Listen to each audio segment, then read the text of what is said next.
Joan Quinn Profiles. As an editor for Andy Warhol's Interview, the Los Angeles Herald-Examiner, LA Style, and Detour magazines, Joan covered the social set, the Hollywood hotshots, the international art scene, the mysteries of food, the excitement of travel, and the fabulous world of fashion. Joan continues to find creative people on the cutting edge who make things happen. Here's Joan Agajanian Quinn. Hi, I'm Joan Quinn, and welcome to the Joan Quinn Profiles. Waiting to be profiled are actress Nicole Stuart and artist Patricia Terrell-O'Neal.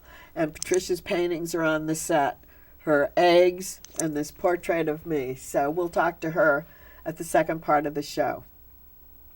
Actress Nicole Stuart was born and raised in Las Vegas, Nevada, where she studied all types of dance.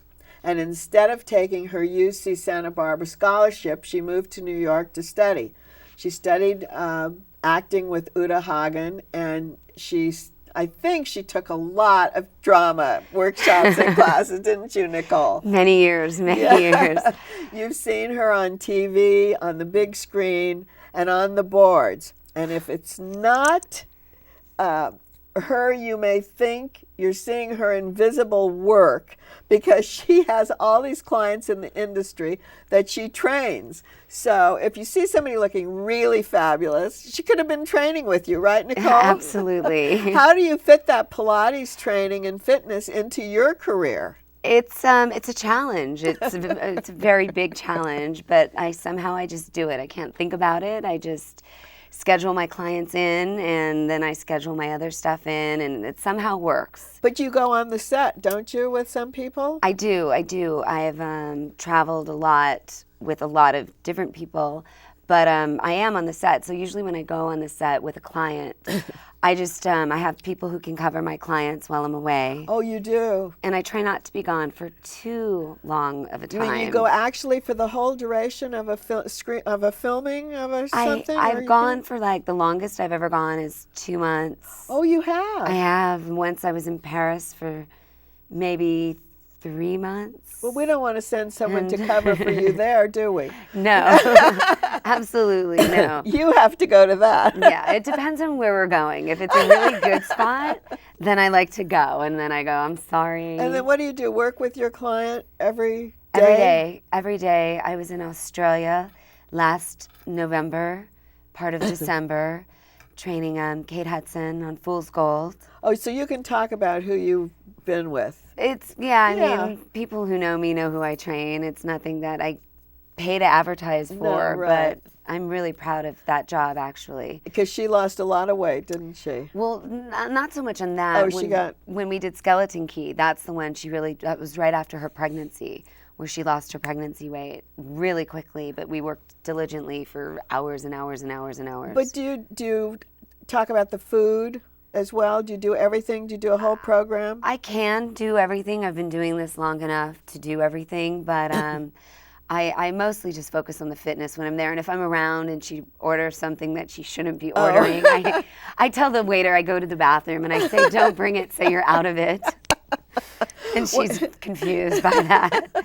When you're on the set, do you get to stay on the set? Do you actually learn something yourself as an actress? Absolutely. Is it a good chance for you? I think so. It makes me feel more at ease when I walk onto a set. I feel very confident and comfortable. It's something I've been to before, so it's never a first time, really. Not to say that I wouldn't be nervous walking onto a movie set, but it just feels like a place I've been. So it does help. And I watch the actors, and I do a lot of watching and just paying close attention to everything going on around me. So I do learn a lot. So what got you into Pilates? Your dance training? Because you danced for many years, didn't you? Dance training, but actually I always say accident got me into Pilates. Somebody in my acting class, a good friend of mine, knew I had been looking for another job, and he knew I was a dancer. And at the time I was waitressing. I was going to say, wasn't waitressing good enough? No, it wasn't. I wasn't being challenged enough, and sort of was in sort of a spin, like a dead-end spin, and I was like telling everybody, I need another job, I need another job. And they said, well, we might be hiring at this Pilates studio. And it happened to be for Mari Windsor. And then she was on the road with Sharon Stone at the time. So he said, come in, learn a few things. And I was just very persistent with Mari. And they said, well, we are hiring. And then they said, we're not hiring. And then they said, we are. And I kept calling her. And then she said, all right, come in, but I only have like 15 minutes, or it was something like that. So that's how you really got the job, just persistence? Well, then we worked out train, together. right. And she said, well, what do you remember from your 4 classes? And I looked at her and I said, nothing. She said, well, let's work out together. So we started to work out together. And from all my years of dance, I've always stayed physically active, not only for my body, but also for my mind. I just think exercise is so important. Well, how important is it in your acting? Oh, it's incredibly important. I mean, with the play that I'm doing currently right now. Yes, tell us about After the Fall, right? After the Fall by Arthur Miller. It is such a physical play. I mean, it runs the gamut. There's a lot of physicality. There's a lot of scenes where I have to fall down and things like that. And I get pulled across the floor, and I have something like 8 or 9 costume changes, and I'm out of breath by the end of the play. So how do you keep that energy up? Because it's every night. I mean, if you were playing it in a regular theater, you play it 2 times a week now. Yes. But if it goes on the road, or it's extended, or it goes to another theater, you'll be playing it 4 or 5 times a week. Or 8. Or 8 times a week. I've actually talked about that with a lot of my cast members. Like, how would this be possible to do 8 shows a week? And how it's such an intense play. Right, yeah. And I think the key to that is taking care of yourself, plenty of sleep, lots of water. All the things you tell us. No smoking, lots of water, plenty of sleep. Absolutely. And working out. Doing your cardio and staying in shape, and, being really good to yourself. And food. Good food. Being good to yourself. And I have to do my cardio every week just to stay in shape for this play. So After the Fall, this is the poster. It's an Arthur Miller play. How did you get the permission to produce this? Because you're one of the producers as well. I am one of 4 producers. Yeah. It's very interesting for me. I fell in love with the material. I started working on it about 1.5 years ago in an acting class, and just absolutely fell in love with the Maggie role, and said, I have to do this. And the more I did it, the more people would come up to me after class and say, you're so good in this. It's just a part I really got. I really understand the depths of the character. Why, you said one thing, that you felt like you were that character. You felt for her. You felt a part of her. Does an actor always feel that way about every role that he takes or she takes? I think you try to find the things that you can relate to, and with this part, it was just the lines and the words and the dialogue. So many things just hit me constantly, and I didn't have to try. It was just there. It was just. It's a part that you dream about playing. Did Miller write that for Marilyn Monroe? Well, he says he didn't. What do you think now that you're playing it? I think there's too many similarities.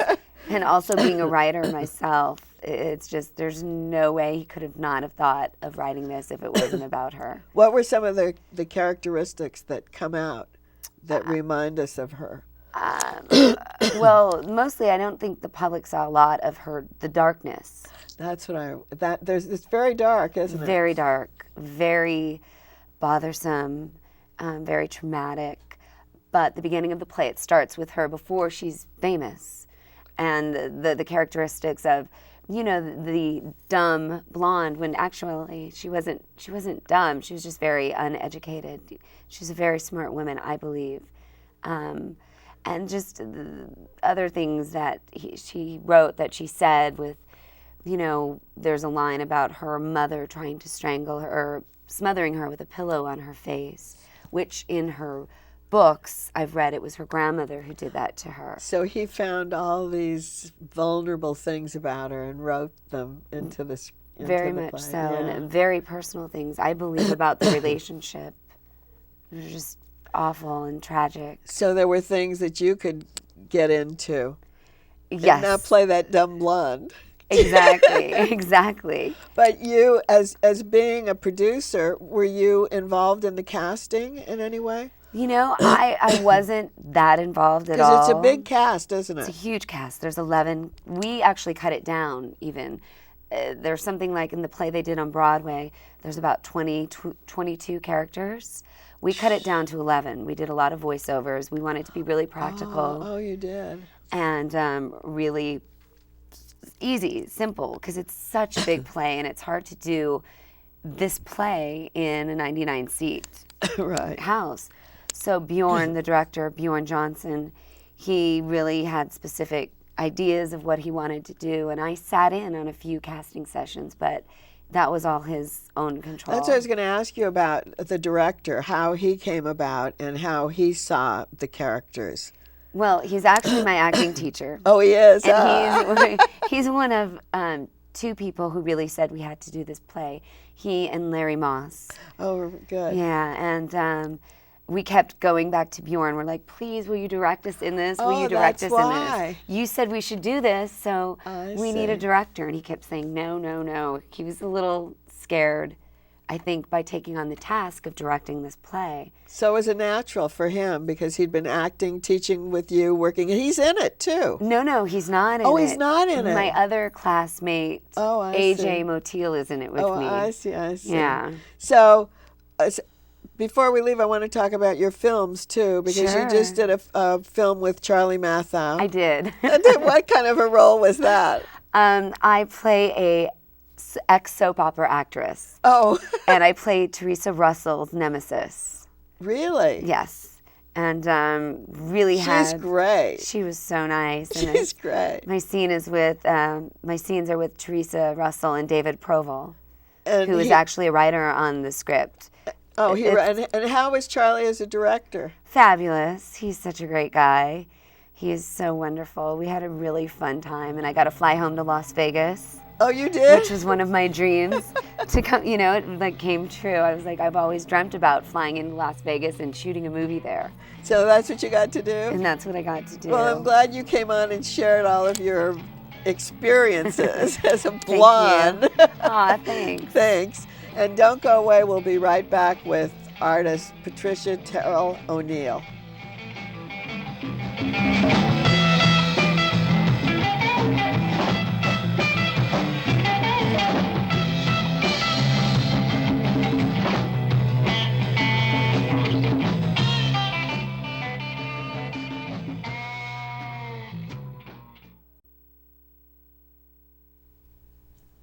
Hi, I'm Joan Quinn, and welcome back to the Joan Quinn Profiles.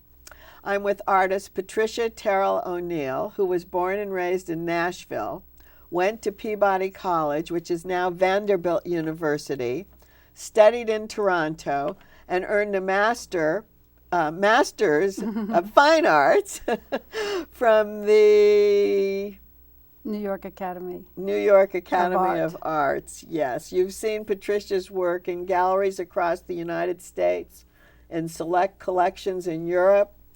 And she has a show at the Frank Pictures Gallery in Santa Monica and the Bergamot Station. Laurie Frank is her dealer. Yes. Hi, Patricia. Hi. When did you know that you were going to be an artist?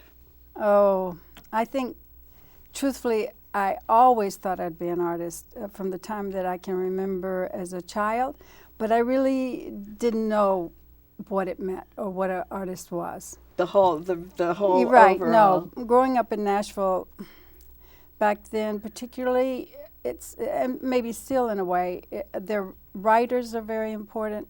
Musicians, of course, are very important. But visual arts was a real minor art. Oh, is that right? Mm-hmm. You've traveled all over and you studied a lot all over. Where did you learn the most about art? Where did you learn the most about having this career of yours? I'm not really sure that there was any one place. I think psychologically, I grew up most getting a master's degree in New York. Oh, at Well, the end of yes, your... because I was an artist all the time. I was raising a family and married, and even though I worked full time at it, it was always divided. I was going to say, you My raised heart, a family, yes, my right. heart was divided, and going to the academy, it really was very intense. It was their intention for it to be that way. Did it, when you were raising your family and painting, did you feel like you had slowed down? Was it slowing you down in your You mean work? having a family? Well, yeah, doing both at the same time. Actually, it wasn't so much slowing me down as much as it was really intense, and coping. Trying to cope was the hardest part. Find time?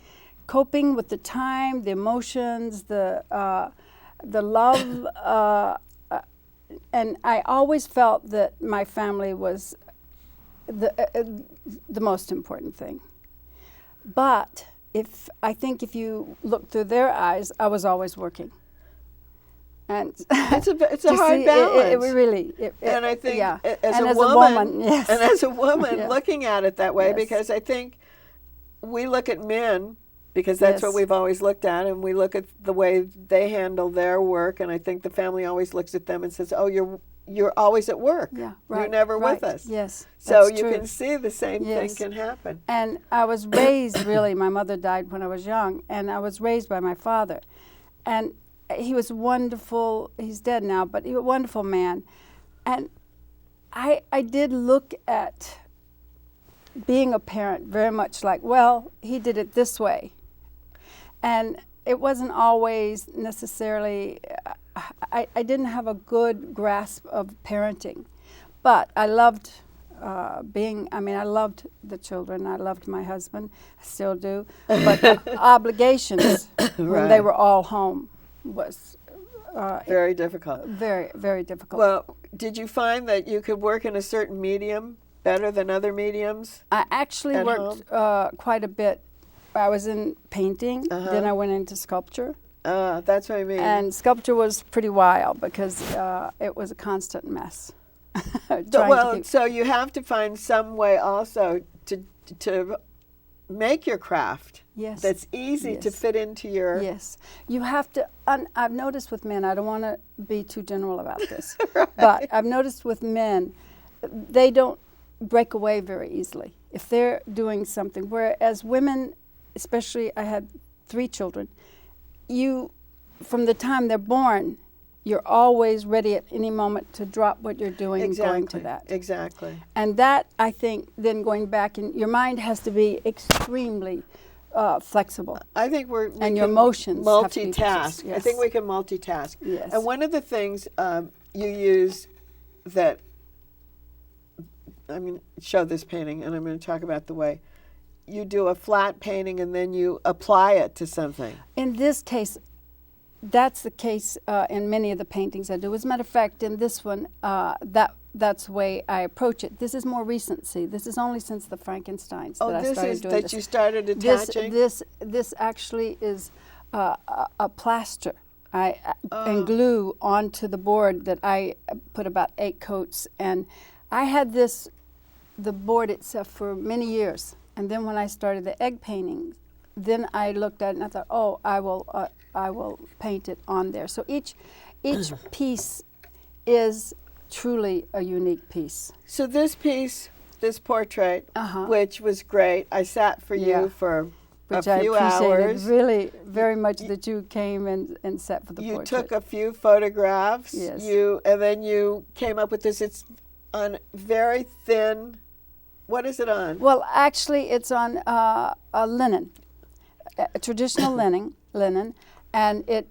What I did, this is a drawing more or less, but I prepared it with a tone, and then I did the drawing, and it's it's oil, but it's still It is. considered a drawing. at this point. And it's unattached. You can see it's kind of loose. Well, that's because in recent work, what I do is I do it on canvas like that, and then when it's finished, I take it and I have a panel made, That's and what then I I attach it to that, and then I repaint the So painting. you glue it to the panel? Yes, and staple it as well, but then I putty over this. I completely I see. integrate the attachment to I the see. to the painting. However, I have to tell you, the paintings do differ. Like all the egg paintings, I'm doing this series for an exhibition in May. Those are distinct. Each one is a testament to itself, and that it'll be different materials, different sizes, different. I was attracted by the idea that you can take the same concept and the many ways of doing it. Yes. Like the, But the how Frankensteins- archival are they then? If you're gluing and Oh, I think they're powdering and- perfectly archival. Yeah, I mean, perfect is the wrong word for sure. It's the wrong word. Who knows? Life is not perfect. Yeah. But the Frankensteins really were the breakthrough in that I'll kind hold of. this up.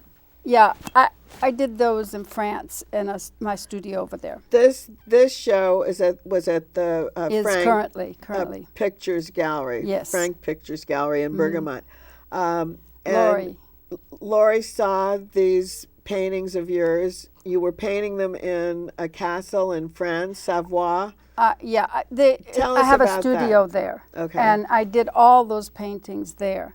And I stapled the canvases on the board, and over a period of 5 to 6 years, I did the drawings, I painted them, and there was not an idea necessarily of showing them, so I didn't really prepare them to put on stretchers the traditional way. So when I was offered an exhibition, I had to bring them back, and then I had to make that kind of Okay, so what is presentation. your process? Is always a drawing first, then you make a painting after that? Yeah. So, when you were at the castle painting, how did you get interested in the Frankenstein? Frankensteins. Oh, really, the chateau, it's called there, is in the Savoie, which you mentioned, and that is where you look out at the mountains, the same place that Mary Shelley wrote almost 200 years ago when she was 19 years old. She wrote the story of Frankenstein. And that, when I arrived there and I saw the mountains, and I was very much, well, to go back when I was the most intense part of my life, I could read her work and it actually relaxed me. You had read her work before, Yes. so when you got there it was, Oh, yes. did you realize that was where she had written Oh, it? yes, I knew this. you did. And that's what inspired me. I thought, oh, this is, in a way, an omen. Ah, I see. It's so funny, too, because when But I the walked... chateau came way before that, right? 1032, it was a monastery, early monastery. I see. But that area, I mean, we look out at Mount Blanc, and there's Chamonix. That's where So the it's near monster. Switzerland. It's right on the Yes. border. Well, no, this is in France, but it was when she wrote that. It was not France. It was that was 1885 that it became France. However, that area where she was at a villa with Lord Byron and Percy Shelley and her sister Mary Claire and another person, and they the weather turned bad. Lord Byron suggested that they write a ghost story. Isn't that great? It is, and she was only 19, and she had a lot of trouble. She said everybody else came up with something, and they'd ask her, well, what have you come up with? And she said, nothing. And then one night, she had a dream, and she actually dreamed of this figure on the floor and this person over him. This is really taken... this is one of the largest paintings. This is a detail of the But this painting. is the myth. The Is myth this of when she's Frankenstein. thinking about it? Yes, what I did was I didn't take the book directly, by the I way. see. No, I had read the book and I took what I, from memory, felt, and then I had little drawings and things taken from magazines and the old James Whale films, and just combination of those. In a way, it was like the parts that made up the monster. Well, this was made up of parts imagination, parts ads from magazines, all parts. And then I would make these 17 paintings hanging on the wall. So every day that I would walk in, I would have this world around me that was her story. I think these two really tell. Yes, these are important because this is where it's called the Kiss 1, Kiss 2, and this is how he saw himself. He saw himself gorgeous. Yes, of course. You know, one way we see ourselves and then how the world sees us. Yes. And in his case, it was quite severe. He really grew to despise himself and his creator. And as an artist, as a creator, I was struck by how we create, and that which is created is a part of us, and it's two sides to the same coin. And this is a good example because this is what I wanted to show too, because this looks like so much of the way your work starts, right? Yeah. This is the idea that as they got close to the end in the story, the monster and his creator, they became more and more alike. And this is the shadow. It's something you never get rid of. Oh, and that's the shadow. Yeah, Dr. Frankenstein spent the rest of his life, from the moment he created his monster, to try to kill his monster. So as an artist, I think it's kind of a important concept. And she, I mean, like I said, it'll almost be 200 years when since she created the story. And her husband was very famous.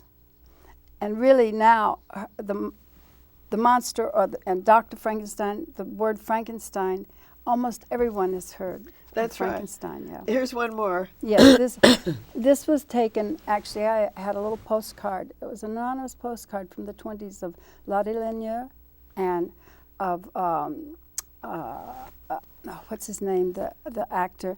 Anyway, I just took it, and they were embracing in such a way, and I invented these two together.